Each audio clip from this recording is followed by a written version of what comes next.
दिल को छू लेने वाली कहानी। एक बार की बात है। एक बार एक आचार्य अपने शिष्य के साथ गांव जा रहे थे।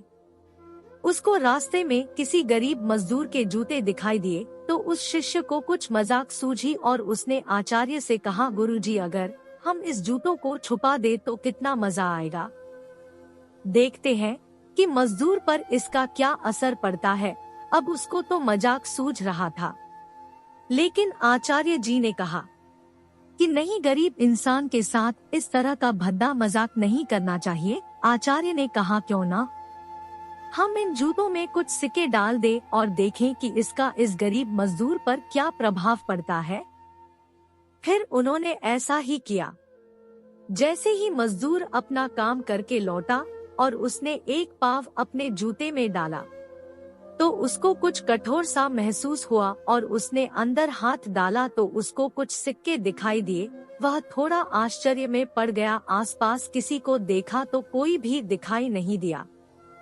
वापस उसने दूसरा पैर अपने जूते में डाला और वापस उसको उसमें कुछ सिक्के दिखाई दिए।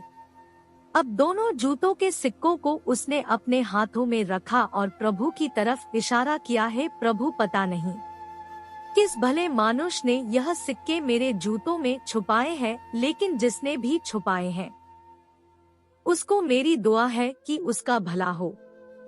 इन पैसों से मैं अपने बच्चों और पत्नी के लिए कुछ खाना और दवाइयाँ ला सकूंगा। और इतना बोलकर वह चला गया।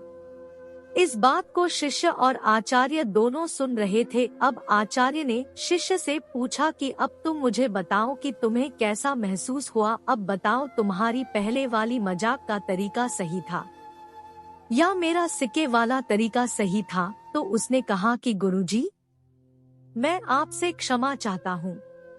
अब मुझे समझ आ गया है कि सच्ची खुशी किस चीज में है। जब हम किसी का मजाक उड़ाते हैं तो हमें कुछ पल का आनंद मिलता है, लेकिन इससे हमें बद्दुआ मिलती है।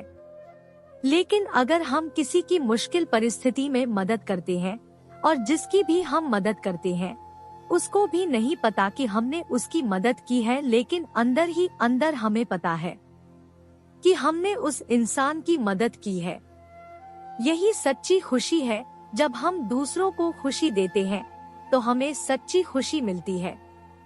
इस कहानी से हमें यह सीख मिलती है कि इसी तरह खुशियाँ बांटते रहिए, लोगों की मदद करते रहिए और दान करते रहिए जिसके भी आप काबिल हो। जितना भी आप देने लायक हो उतना ही दान करें, लेकिन दान जरूर करें। इसका मतलब यह नहीं है कि आपको कंपलसरी या अनिवार्य रूप से ये नहीं कि इतने रुपए ही दान करने चाहिए, क्योंकि हर किसी की जरूरत अलग अलग हो सकती है। अगर आप किसी को पैसों का दान नहीं कर सकते तो कम से कम चीजों का दान करें जो उसको जरूरत हो। मुझे पूरी उम्मीद है कि यह दिल छू लेने वाली कहानी आपको पसंद आई होगी। आपका कीमती समय देने के लिए दिल से शुक्रिया।